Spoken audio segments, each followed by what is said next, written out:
Welcome to the Joski and Goob podcast. My name is Joe Brown, aka Joski, along with my co-host Goob, aka Dad, aka Scott. Yeah, and as you guys know, we got three people right now. We have our coach, former coach of mine, co-coach with Goob, and our friend and a now two-time published author, Josh Howe. How's it going today?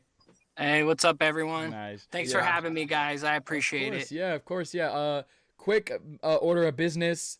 It is Scott, aka Dad, aka Goob's birthday today. So let's happy birthday. Oh, that's right. Yeah, happy birthday. Happy birthday, Scott. Double nickels, man. I'm old. 55. No, young at heart. Yeah, of course, always. I had the guy at Olive Garden ask if he was like my uncle or my brother, like older brother. He's like, "That's your dad, right?" Man. He goes, "That's your dad, right?" And I'm like, "Yeah, no, it is. No joke. He was already gone by the time that happened." Scott's going clubbing. Yeah. Not quite that far. All right. So we have Josh on today. He has a book coming out. The Season That Changed Us is the title, right? Is that finalized title? Is that good? The Season That Changed Us is a football book. It's his second book that he's coming out with. Before we get into anything about the book, obviously, we're a sports podcast, so we're going to start out with sports. We're going to end with sports, but in the middle, we're going to get a book segment going. Josh, your favorite NFL team, if I have it in my notes, is the Steelers, correct? Steelers? Yep, black and yellow, baby. Alrighty, some Steelers. They haven't been doing too bad this year. I think Aaron Rodgers might come back this week, is what Mike Tomlin said in reports. We'll see. How did last week go? How do you feel? You watched the game. How did you feel about it? I mean, we're right back where we were 2 years ago. We'll just leave it at that. You know, we had a good off season last year. You know, everything looked good on paper. We thought we had a future. You know, I personally think Justin Fields should have been our guy. You know, nothing against Russell Wilson besides his weirdo personality. But, you know, he's a me guy. And in order to have a franchise, you can't have a me guy. 100%. And we're bringing on these older guys who, unfortunately, they're at this point in their career where they're me guys. So we need to just get back to it. I think this year's another lost year. Let's just get to the offseason and move on. We need to find our guy because Rodgers isn't our guy. You know, I was hoping for Will Howard, but I mean, we'll never know if he doesn't get an opportunity. Yeah. So do you think that Pittsburgh will go after a quarterback in this year's draft? We kind of have no choice. I mean, we're trying this whole free agency thing, but I mean, come on. I mean, the guys that are out there right now, unfortunately, aren't franchise quarterbacks. Yeah, there's not they're many all guys on deals. Life backups. Yeah. There's not. Yeah, there's not many guys on free agency this year. We definitely need to get back to the drawing board for sure. 100%. So I think. Do you guys think?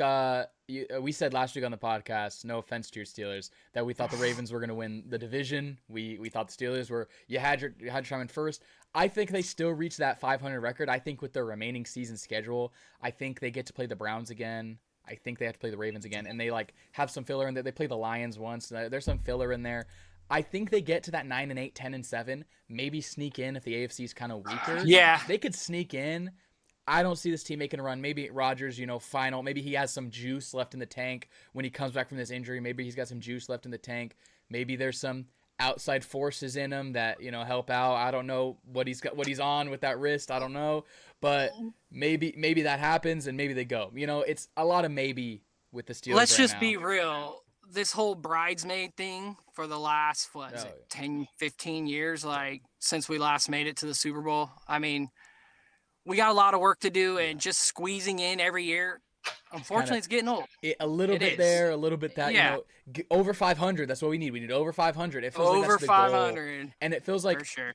It's a bad situation because you can't fire Mike Tomlin for winning. No, but also you can't. You're not winning in the big games. You can't fire Mike Tomlin. But also, it's like, do you step away at a certain point, or would you just ride it out till he retires? But let me ask you an honest question, Joe. Let me ask you an honest question. For somebody who knows football and knows the league, name a coach out there right now on the castellaw that's better than Mike Tomlin. There ain't nobody. There isn't. Exactly. There isn't. You're not going that's why when I hear those fans, those Steeler fans, we need to fire Mike Tomlin. Like, dude, go to bed, bro. There's no one else. Like, no, we don't need to get rid of Mike Tomlin. He's not the problem. He's the captain of the ship. He's just got to find the right pieces. Yeah. You got to find your next Roethlisberger. I mean, that's what it is. We need that leader. Exactly. You guys go out and get a good quarterback. Bolster up the O-line. The defense is good. Maybe bolster the secondary a little bit is the only thing I'd think of. Anything in there, it will help. And I think that could boost you guys because you guys have good weapons. You have DK Metcalf. Your running back room is very good. Jalen Warren and Kenneth Gainwell have both been really well, especially with like the kind of underestimating of them during the offseason. Yeah, for sure. If you can go out and get a if you can land a good quarterback in the draft, because you're going to have like a middle pick, 15 to 20 range. If you can land a good middle round quarterback, or even go out and get an offensive lineman, a defensive lineman, and then wait and get a good guy in the second or third round, if you can do that, I think you guys have a good shot next year. You guys have good play calling. Is Arthur Smith your play caller currently? Arthur Smith? Arthur Smith's the play caller, obviously notorious bad play caller for the Falcons, but he's done a pretty decent job this year adjusting to an older Aaron Rodgers who isn't as mobile. He's done a pretty good job adjusting this year. If you guys can go out and get that guy, I think very much so. You guys can. But how much of it is Aaron? How much of it is Aaron? Exactly. So I mean, it's hard to say. We won't know until next year. Audubon doing his own thing. Yeah. So right now, the lookout is you're above 500. But is that all the Steelers fans want? They want a championship. They want, would it be number 7, number 8? It would be number 7. It'd be 7 because they have the second they're tied for most as a franchise with the Patriots. I mean, the 49ers are giving us so many chances, man. Like, come on. Exactly. No, yeah. So I think, that's very much like a decent outlook, a decent offseason that I think they could have. I think they're one of those teams that's just a couple moves away. If they make the right moves and the guys pan out, they can make it. And I just think they've just haven't made those moves. I think Rodgers was a name signing, like, oh, we got a big name, but it's a 1-year deal. You're in win now mode, but you're not winning now. Like, there's really so much talent in the league that win now isn't going to work because these homegrown teams like the Chiefs and the Bills and the Lions, these homegrown teams are kind of taking over the league. The last win now team we saw was 2021 Rams, but even then they've had to become homegrown since then with Puka, Whittington, and their whole defense. Basically they've had to become like homegrown, not just win now. I saw the whole thing with Rodgers as just being a band-aid. So. That's just like Russell was last year. Exactly. That's why we should have just let Justin play. We still would have had him. I think we would have been sitting a lot better. I mean, maybe not. Who knows? You wouldn't have known unless you kept him in. But we can't say we were losing games when he was in because we weren't. Because you weren't. Exactly. He was winning you guys games. I never understood that decision. I mean, you need the veteran leadership. Maybe you played an easier schedule with Fields. Maybe Russell got the short end of the stick with coming back from an injury and a harder schedule. I know that was a big talking point, and they did. All that stuff is true, but I think Fields gives you a bigger spark. I think it's just a spark with Fields. So personally, I still believe in Justin Fields, even though he hasn't panned out in New York, got benched. I still believe in Justin Fields. It's the Jets. What are you going to pan out into? He's gone to the Bears, the Steelers, and the Jets. There's not much to grow from there. And the best situation he had was the Steelers, which is why it sucked to watch him walk away from a coach, a longtime coach, winning franchise, a franchise who cares about their players. No, I get it. It's crazy. Those Buckeye players aren't always smart. So okay. All right. I was waiting for that. I was waiting when you brought up Will Howard. For the Michigan stuff. I was going to jump on that whole Will Howard thing. I was too, for sure. Okay. Now we're going to get into the book. This was, a long time coming. Good writing. We both got to read it. We got sent an early version, and I thought it was very good. I thought it was a very good book. I love football. I don't even read that much, but I had to keep going next page. It was very good. I imagine, Dad, you have a very same. Yeah, no, I think from a former player to coach, which we all three of us are now. Yeah. The perspective you wrote this book just ties us in, but it's not just people who know football or I think it's written more for people who don't know football. I think it's written for the younger generation. Your vernacular in this. Just kind of blew my mind for the fact that of using terms like mid. I mean, this is like, I gotta tell you a story about that, man. You guys are gonna die. So, I learn all this. I learn all that from these kids. We're around them all the time. So I'm catching myself saying stuff. Well, my daughter, she was listening to it, and she comes to me. She goes, "Mid, you're using slang, mid." Like she's worried about her classmates reading it. Yeah. Man. It's so funny. But Scott, that's funny that you brought that up, man. It's not just that, but it's the whole tying into TikTok and to all the social media and getting that audience to come into your That's book. what it's about now. Yeah, yeah. I felt like it was more of a. I liked it because it was an older age story in the sense of like crosstown rivals, and you brought in like something that didn't really happen a lot, but a transfer. A transfer happens.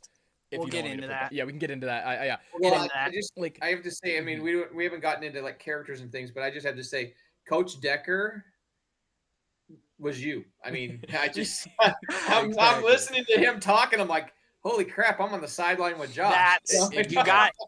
that's who I'm gonna be honest with you guys. That's who Coach Decker is modified after. He's modified after my beliefs. He's modified after my teachings, the mindset. The athlete first. I mean that's what it's about. So What were Joe and I were discussing earlier? What would you say about the whole? It brought memories back for him about the big fours. I read that part and I was like, my legs hurt make just your reading stomach queeze. My legs hurt just reading it. Oh my gosh. Oh, that's funny. Like, I'm That's glad I too don't funny. really have to do any one of those again. Please don't make me. Please don't make me. I'm an adult now. Please don't make me. Yeah, no. That Let's was one of dive the into terms that I this. brought up. Where did the idea of this story come from? Real life, guys. Like 10 years of watching the game, being around it for the last few years. It's every piece of the story comes from things, to be honest with you. Things I've seen in high school, football, kids transferring because they think the grass is greener. I mean, how often do we see that, guys? Yeah. I mean, it happens so often now, man, so often.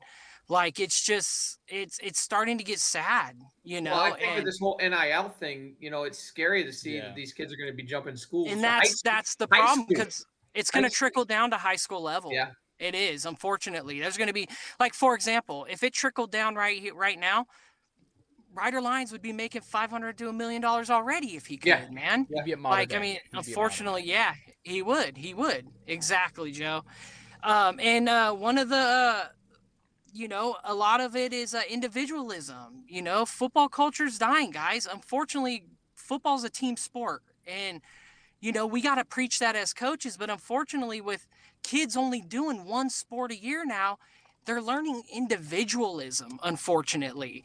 Like when you only do football year round, you go to DT, you hire all these coaches, you do all that. Like, unfortunately, guys, you tend to build that individualism. That's why I always say, hey, it's always good to train, but go play basketball, go play baseball, because unfortunately, when you're in team dynamic all year round, you learn how to put that first. One of the biggest sparks, too, for writing this book is the culture's fading, guys. It is, individual branding, like I was saying, it's all about clout now. The biggest play, your end zone dance, celebrating, there's no more pick up your brothers, push yourselves, things like that. And unfortunately, it starts from the top, and you're not seeing it with a lot of coaches up there up top. I'm a freshman coach for a reason, because I like to instill that stuff into my players. I like to set the culture tone. Like, I've had opportunities to co-coach varsity, go coach JV, but I choose not to, because I want my freshman team to build that. Because in order to win a state championship, unfortunately, you got to build that mindset, man. 100%. You got to learn to pick up your teammates, because Joey over there, your 10 catches a game isn't going to mean nothing if you're not helping your teammates make tackles, or you're not picking them up. Like, sorry, I'm going on a rant, but you guys no. Exactly. Yeah. You guys know, but that's what it is, guys. It starts from the top. The motivation for this book was, the athletes trying to be individual, clout first, without the brotherhood, the training all year round on one sport, go play basketball, go play baseball, and then to the coaches out there, man, if you're running a program, you got to start with culture. With your freshman program, you got to start with culture. Like, for example, I've always had this system as a freshman. I've always brought it to the coaches' attentions, but they've never implemented it.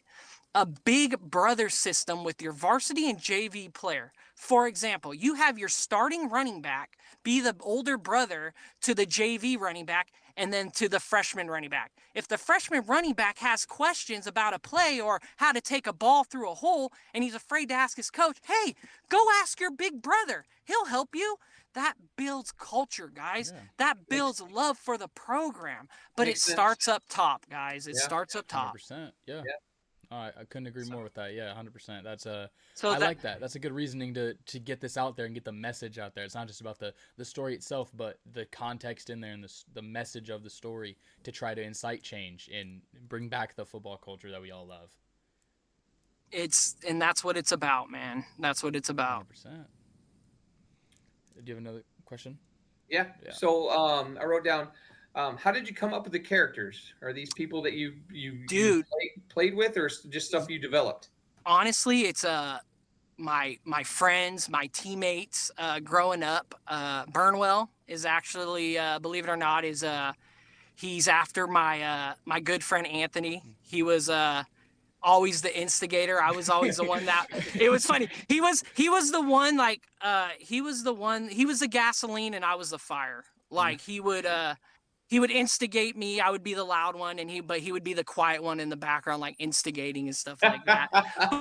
Practice, like he would be the one to like joke around and things like that, and Heberton, the quarterback, is actually after one of my good friends, Johnny. Okay. And Joe, there's this guy named Joe Edwards. Joe was a beast, man. This guy was, and this is who Jake is after.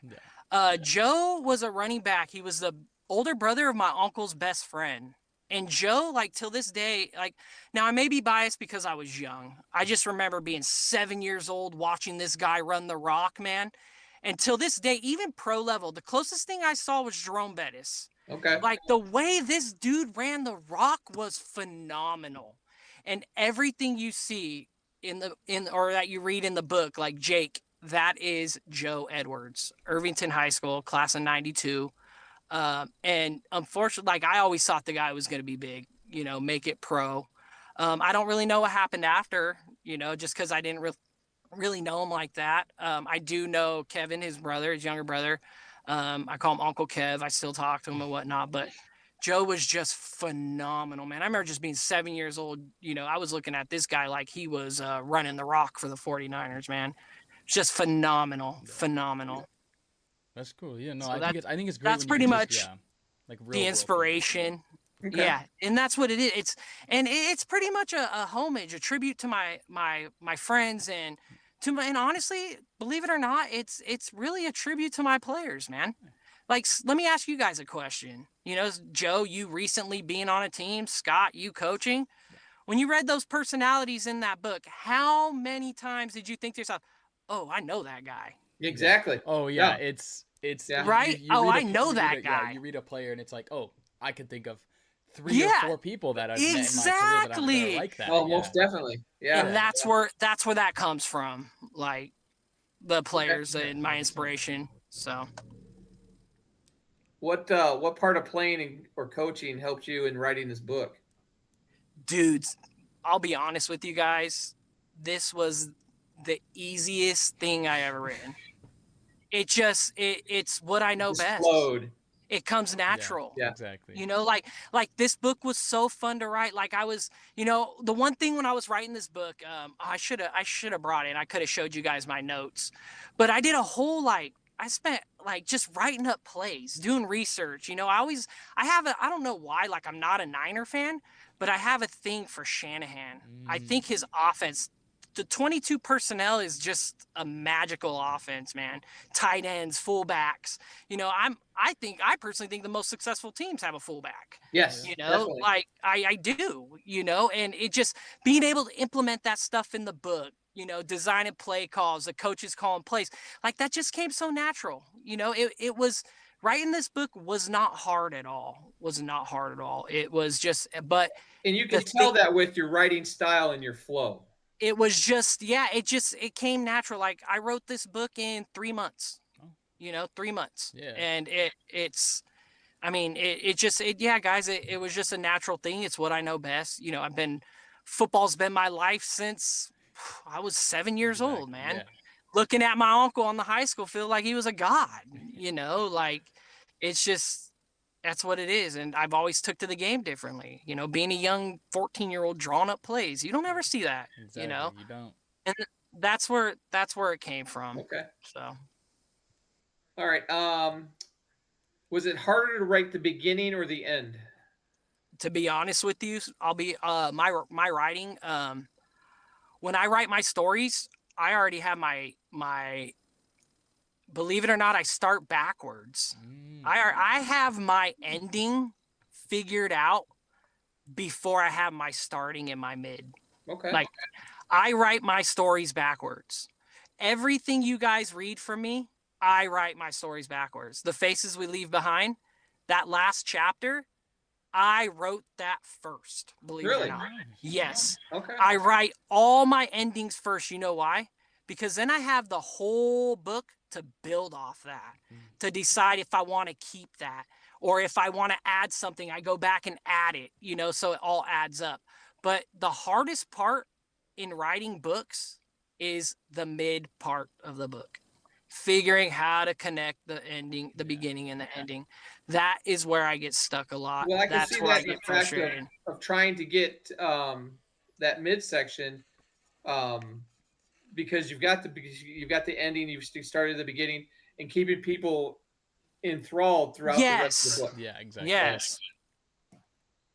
Which you've done very well with this book. Oh yeah, 100%. Good hook, It's- and then kept wanting to go next page. It's a page turner. I think that's what they say. A page turner. Like just keep going, just keep reading it because you want to know what's going to happen at the end, the big payoff. Which I think it's really nice to write the ending first in writing and in anything, because then you like you said, you can make the story. It's your build story. off it. You can do whatever. There's no inconsistency because something you say in chapter 3 you already thought of on the last chapter. Exactly. See, you got it. You got it. Exactly. Yeah. You got it.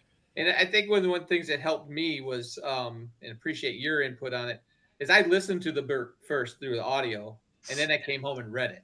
Okay. And it sunk in, so. Okay. Yeah. And I just read it. I was just read it. Let's go. Well, because I'm shocked you guys got it done in a week. Oh, so I was listening to it at work on Friday because I drive around, and then I came home and I was like, I got to read this because I want to see what I heard. Yeah. And visualize it. So it was like, it's really cool. It was just chunks at a time for me. Like when I had extra 30 minutes, all right, let's pop up the book, let's pick up where I left off, let's go. And then I was pushing take it. Like, notes would you read? Did you read? Did you read? And I was like, yes, I read. I got, I don't got nothing to do. 10-minute break at work. All right, let's pop out a little. Let's get 3 pages done. And because I want to see what's going on. I left on a bad spot. I want to see what's going on. I'm glad you enjoyed it. No, it was I'm really glad you guys good, did. I'm glad your dad wrote it, but I was really excited for you to read it, Joe. Oh, 100%. I'll be honest with you. Your dad's my biggest support system, always has been, but to have a former player and somebody I coach read it and actually enjoy it and see things like the coach, things, okay. I love it, man. And that's, it literally just did what I was intending for it to do. So that's going to lead into the next question. Who is this book for? Okay. So this book, like, I'll be honest for you, it was for players and coaches. Yeah. It's one of those things, like, it's for anyone who's ever felt pressured, to be perfect. Athletes, kids, some come from loud houses, some come from good houses. Some kids grow up alone, unfortunately, it's just for those kids, to laugh their way through pain. It's for anyone who's ever carried expectations heavier than their pads. Kids are always put pressured, especially nowadays and especially in our area. It's like work, put the pads on. Nobody ever worries about, is that kid going to break? Is that kid mentally going to fold? And that's what this book is about. It's about people to read and a kid to read it, to know that it's not about that. Because I don't know if you saw, in the book, you notice Jake breaks. Yeah. Jake breaks. Yeah. He's about to end it all. And that's what it's about. And I don't know how many times as a coach I've seen that.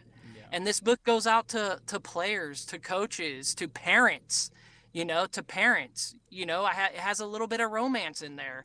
You want to throw off the romance a little bit. It doesn't do anything with the masculinity of the book. Honestly, it balances it out. Exactly. It shows that side of a masculine character. Oh, He 100%. comes when Katie comes into the picture, you see him. He gets bashful, he gets sensitive, and that's what it's about. It's to show that these athletes are just human. They're people. Exactly. Ask that athlete how he's doing every once in a while, instead of worrying about him getting you a state championship or him signing you a deal so you can go brag to your friends. Because let's face it, parents, y'all think your kids are Tom Brady, and at the end of the day, maybe 1 or 2% make it Exactly. to Division One. And that's where people got to realize and remember, these kids are high It's schoolers. about the okay? person, man. Yeah, you gotta remember who they are. They're still growing. They're still learning, trying to figure life out. And I personally, I mean, I remember my coaches at high school, and I could ask them things that I would never have asked my dad. So I mean, just having that role model in your life is very crucial at that time. So And yeah, I think a big thing is like nowadays in high school stuff, like now having also been a coach and been a player for so long, like you see things, like you notice things now as a You coach. do. It's like that kid's off today. Let's Yes. What's ease going up on on with him. him? Let's ease up on him with coaching, but let's also just ask him how he's doing. Just have players like reach out and like ask how The are we doing. Like I keep in contact right now, and I'm similar in age with them, but I keep in contact with some of my players from the team I coached, and like it's just checking up. Hey, how's it going? Hey, how's this? How's this? How's that? And it's nice because it's like it's great because then you get to see the progression too, not just as a player, but as a like human being and like progressing. And with the romance part of the book, I thought that was a great touch because I think a lot of football books kind of focus on football, football, football, macho, macho, masculinity. macho, and it's like no, that's not all there is to life. There's I not. it's not bad or weak to love someone or have feelings for someone, and I think it's great to show that to this younger generation who's Like, like very worried about what people think about them or yes. doesn't want to maybe treat a girl as good as you can because maybe that's seen as bad. Maybe your friends are making fun of you because you spend time with a girlfriend rather than them. And it's like, no, you can balance time, and it doesn't make you You weak. balance your It makes time. you Yes. better. It can make you better. I can say from personal experience, my girlfriend makes me better. Like, and I am more ambitious, and you said the sensitivity comes with it. You can 100% see that in the book, and it translates to real life. It just depends on your view on it and changing your It does. perspective. So, one of the best advice as a coach that I ever got was when I first got into coaching. Coach Stone, he was one of my coaches. Rest in peace. Amazing guy. And I remember when I first started coaching, he was a mentor to me. And I remember one thing he told me, and it's always stuck with me. Remember being a younger coach, it was about win first. It was. I had that mindset. I mean, every coach has it at first. But the one thing he told me was little Johnny little Johnny, the fourth string cornerback who's 4'11", who's never gonna really see the field. Go ask him how he's doing. Go ask him what he needs. You know why? Because he needs you just as much as that running back gaining 1,500 yards for you. And that's what it is. Nobody's above the team. Everybody's an equal. So I got a That's what it picture of is. a player of ours that we played for, Rice, over at Whitney. That was a kid that just fits that mold of what you just said. Jacob Rice, yep. Yeah. And he actually went on to JV and became one of their better players. Yeah. So I'm happy for him, man. Yeah. When we didn't think he was going to do much, I mean, you can't always build it on physicality or physique, but if I could It's have heart. that kid's heart, Work ethic. and work ethic in every other player, you'd have a winning team. So, For sure. yeah. So Okay. Let's see. What do you want the readers to believe after reading this book? that, it's that there's more to the game than transferring, than winning, than, I mean, I don't know if you noticed, but a lot of the themes in that book is honestly a lot of themes that our town has been dealing with for the last 5 years. 100%. And I want people to read that book and be like, this looks familiar, and this stuff, you know, it needs to, it's not what it's about. It's about the athlete. It's got to change. Culture's got to change. Exactly. We got to go back to getting that old culture, mindset, family. And that's what it's about. Family. So Team first. I'm gonna go off script a little bit what we have already covered, and what questions we have. So, what is your thought process on how we bring an older culture and modernize it for today's game? So the one thing that I've noticed recently is players react to how you treat them. Like if I'm gonna jump down your throat and ream you, guess what? At some point there have been in that day before I jumped down your throat, there should have been a little tap on the helmet saying, "Hey, what's up, buddy? How you doing?" It's called balance. You got to show the balance you got to show the balance, love, stern. Don't let them walk all over you, but at the same time, you don't talk down to them. Like, calling them trash, like the one thing I can't stand is when things aren't clicking and you hear a coach over there, F this, F that, you effing idiot, this and that. I can't stand that, guys. And as frustrated as I get with my players, you guys know this. If I get to that breaking point, it's get on the line, and then when we're done, we're going to come back and correct it. And guess what? Practice is going for an extra 20 minutes. You waste my time, we're going to make up for it. It's little things like that. But then guess what? At the end, I'm telling them I love them. I'm giving them hugs. It's balance, guys. That's all it is. You could be hard on an athlete, but you better tell them you love them and give them hugs and tell them good job every once in a while. Exactly. No, and that's what it's about. What you always said, and when we were together, is like you're gonna break them down, but you build them back up. I was just about to say that. You always you break them down to be that big, and you make them like at the beginning of practice, like they feel like, oh my God, what is going on? I can't do this. But by the end of practice, you're building them up with confidence. They're gonna feel like this. Yeah. And it's always worked for me. Always worked for me. I've never, don't get me wrong, I can't get through to all of my players. I got a good handful of players that probably can't stand me. But here's the thing. I'll take 10 of those players versus thousands, because I have relationships with former players. It's crazy because now I got some players coaching with me. It's nuts.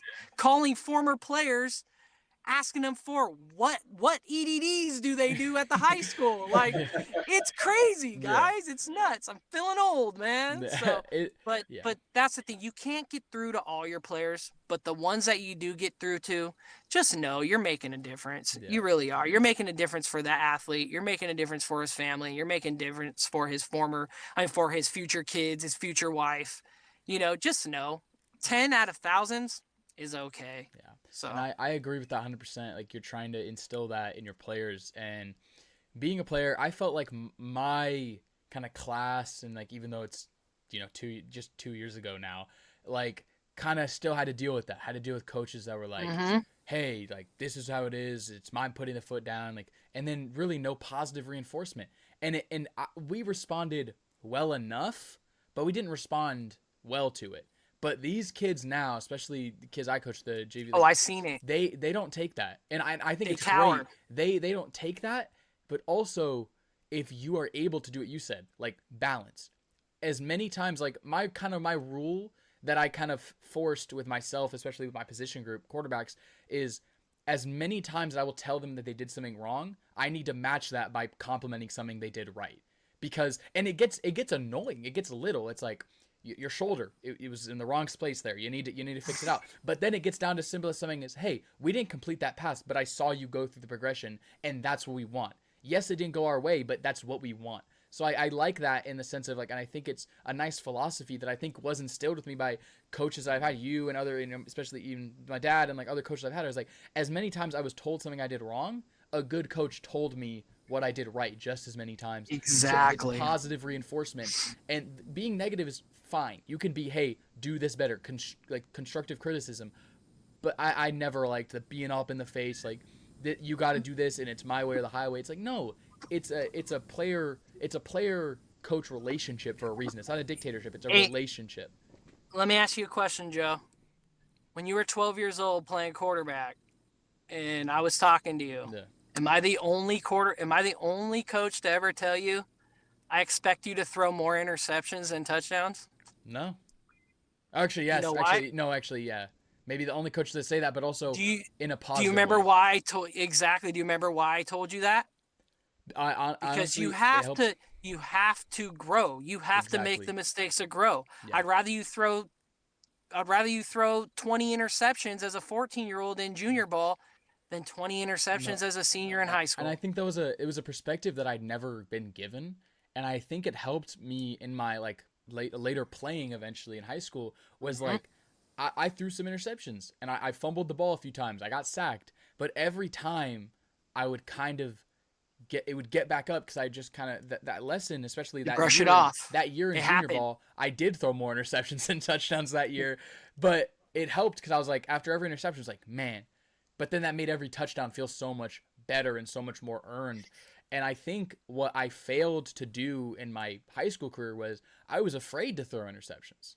And I think I'm watching film of myself sometimes and I'm like, no, I was afraid to throw interceptions. I didn't make that throw because I was afraid of the other result, the opposite result happening. And that leads to like, oh yeah, you didn't throw many interceptions, but you didn't throw any touchdowns either because you weren't making the throws. You were scared. You would check it down or you would just run it. Like it comes down to that. And a lot of young quarterbacks deal with that. And it's like, hey, let it fly. Like my saying that I had to that I kind of maybe ripped from you of that like that kind of thing was like just throw it and live with it. Throw it and live with it. Throw it. Interception, I like that. throw it, Throw it and live with throw it. it and live with it. It's interception, incompletion, touchdown, 5 yard gain. Live with that. Make that decision quick and live with it because you will have more success than not than playing timid and playing Let scared. it go because you're not getting it back. Short mindset, short memory. Just Exactly. go. Move Next on. play. Next play. Yep. 100%. Yep. So All right. How did you approach writing the play calling in the story, and how much of that it was your own coaching experience? So all the play calling was, I mean, definitely not my experience. A lot of it was YouTube videos, watching like higher level coaches, Yeah. how they call plays and things like that. Because I mean, let's face it, guys, there's levels to this, 100%. and I wanted to show that the coaches in this book were next level. But here's the thing: doing the research on that actually, I believe, made me a better coach because I've learned a few things. Like, doing research, I don't know why I never did it before on how they play call, what they do, how they eliminate plays. So it's like these are things that I'm gonna take into with me, for future. I mean, as of right now, I don't know where I'm at or where I'm gonna be. But I end up, wherever I'm play calling, I'm gonna take this stuff and I'm gonna implement it now into my play calling. I honestly feel like writing this book made me a better coach. I really Okay. do. And sometimes stuff shakes out like that where it's not even intentional. You just do it. Mm-hmm. You're like, oh, I'm doing this task for this goal, and then you reach an entirely different goal while doing that task. And I think that's a great thing with the game of football too, especially is you can learn so much just by watching and just by trying to understand stuff. Yes. Just listening to how commentators watch games, how play callers do. Because an offensive assistant, so obviously our head coach would call the plays. I would draw him in, but we would get input. He would ask for my input. I would be like, hey, why did we call that? Like I understand it worked, but let's look at the film. Why did it work? And it definitely does help just being around the game. And I think that's cool in the sense of writing the book and learning more just for the sake of writing it. Now you're like, well, I'm also a coach. I'm gonna go help Yeah. coach this. I'm gonna go do this now. Well, And like it works out. like why they do certain things, why Mhm. they drag the tight ends out, why they motion their tight ends, and it's just like it's things that like I knew, but there was more to it. Exactly. You know what I mean? So The yeah, depth was there. definitely. I writing this book definitely, was the most natural, easiest thing ever. Like Yeah. I'm like, I mean, I have I've been writing for a while, and the thing is with the writing is I was always afraid to put it out there. You know, this last year, you know, I've been working with a coach, and the biggest thing this dude has taught me is mindset, man. Like, who cares what people think? If your book sucks, hey, out of every 10 people who thinks your book sucks, there's going to be 2 people who are going to like it. Exactly. You know, those are the 2 people that I appreciate, because let's face it, 8 out of those 10 people are going to say it sucks when in all reality they enjoyed it. So, you know, Yeah, exactly. unfortunately, being a hater is, in this world, being a hater is, Brings you a lot more success. yeah, it does for some reason. I don't know Negative why people. opinions gather more Yeah, attention. it does. But hey, you have a negative opinion, you're still talking about me. Exactly. So Exactly. I appreciate it. So. All right, we got one last question for you. All right. Yeah. Because I had other questions about characters, but I don't really want to ruin it for people who want to read the book. So Okay. Let him go. Let him read it. How do you feel the ending wrapped up the story? Oh, so I mean, I don't know if you guys felt it, but I mean, even me just writing that ending, just it felt real, you know, like now I don't want to ruin it, but it just felt familiar. Exactly. You know, like, you know, with all the players that you coach, the senior players that you coach, you know, and I left it open. You know, there may be a few years from now I might be sitting in bed or laying in bed, you know, and for some reason Detective Grace isn't flowing through my mind. I might say, hey, I wonder what Jake Edwards is up to. Exactly. Let's figure out. Let's see what he's doing as a senior in college. Did he? You Yeah, know, exactly. like, Did he go to college? That's Yeah. exactly. So that's how I left it open. Open-ended. I left it nice. open to where if I, you know, let's see what happens. Does he go on and become a, you know, I don't want to ruin it. Does he go on to become a successful? Does he make it pro? Yeah. Things like that. Yeah, you know, But I but feel it think was it's a great good in that vein. closure of what was happening. Yeah. No, I personally loved the ending in the sense of, you know, and this is not going to spoil anything because not everyone knows the story. Like, it's kind of real. It's something that, you know, I recently went It through. is. Recently went through, and it's like, yeah, and I'm good reading it, and I'm like, example. that is exactly how I was feeling in that moment. Different circumstances, but that's exactly how I was feeling. And it's like, it's that idea. It's like some of those guys never going to play again. Yes. You know, some of those guys Yes. will try and fail, will try and make it, and they do. And I like how it leaves it open ended because, like, if you see yourself in a character, you're a football player right now, you're a young football player. If you see yourself in a character, you can be like, okay, well, the rest of the story is mine. Maybe Jake does go be successful and does stuff, or maybe he goes, gets a job, has a family, lives a nice life. Yes, he goes and coaches. exactly. You know, it leaves it open to, like, to the point where if you see yourself in a player, what you want to do in your life, you can just imagine that's what they did.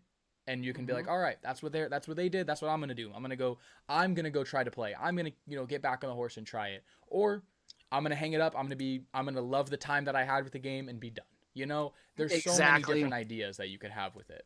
And there was one part in there that I'm sure you could relate with in that last chapter that I'll mention. It's not going to ruin anything, but there was a part in that chapter where he says, the group chat's still dinging, and then he starts mentioning, you know, what these other players are doing. Yeah. You know, some are, you know, not all of them are going to play ball anymore. Exactly. So you do see that in the book. You do see that I in still the keep book. in contact. I still have a group chat with some of my football guys that we went on and would throw with on Sundays when I would train.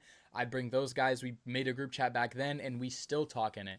And matter of fact, we're gonna try to get together maybe tomorrow morning and do some throwing. And we've tried multiple times to go out and get it together.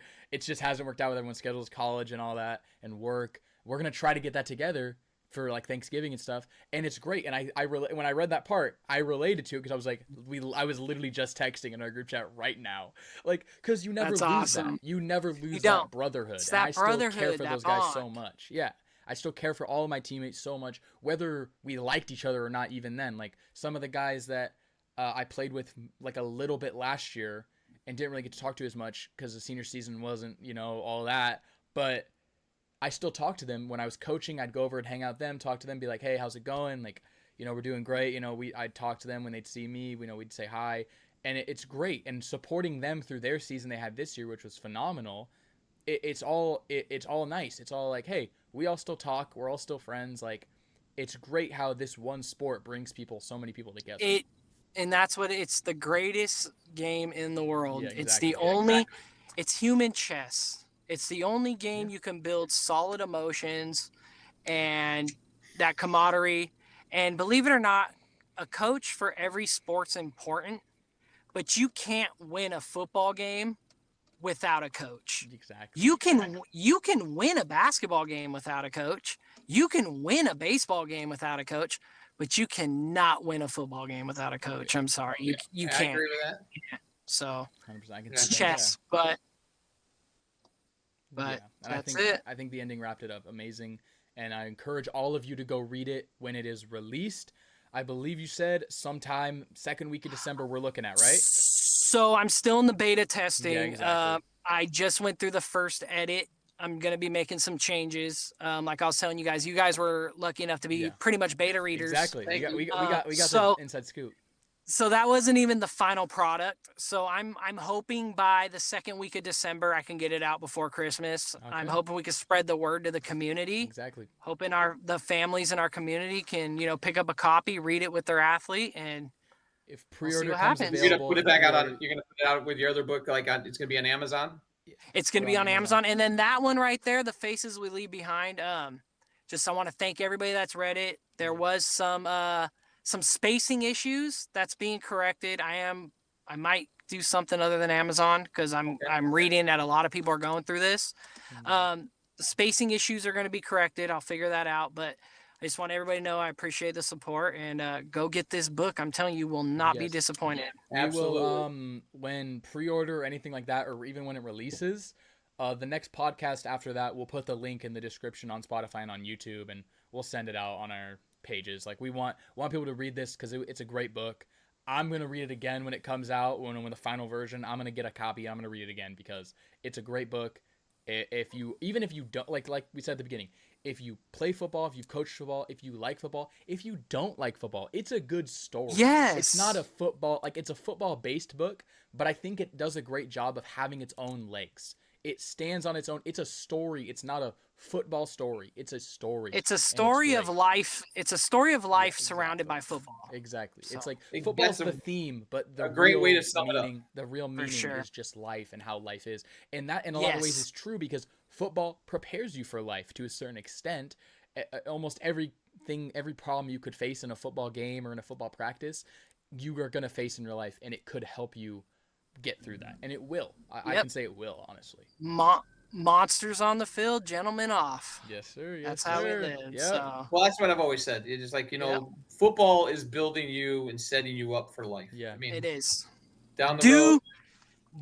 Do hard stuff outside of life, and life will be easier. Exactly. It took me 40 years to learn that, and if they learn that young, life will be a breeze. I got it for So- free pretty young. I got it for free pretty young. From you, so. So, but All I right. appreciate you Of guys. course, Thanks, buddy. Thanks for coming on. Thank you so much for coming Of on. course. We got Thanks a good, for having good me. conversation about the book. We're excited. We're really excited. It's a great book. We're excited for people to read it.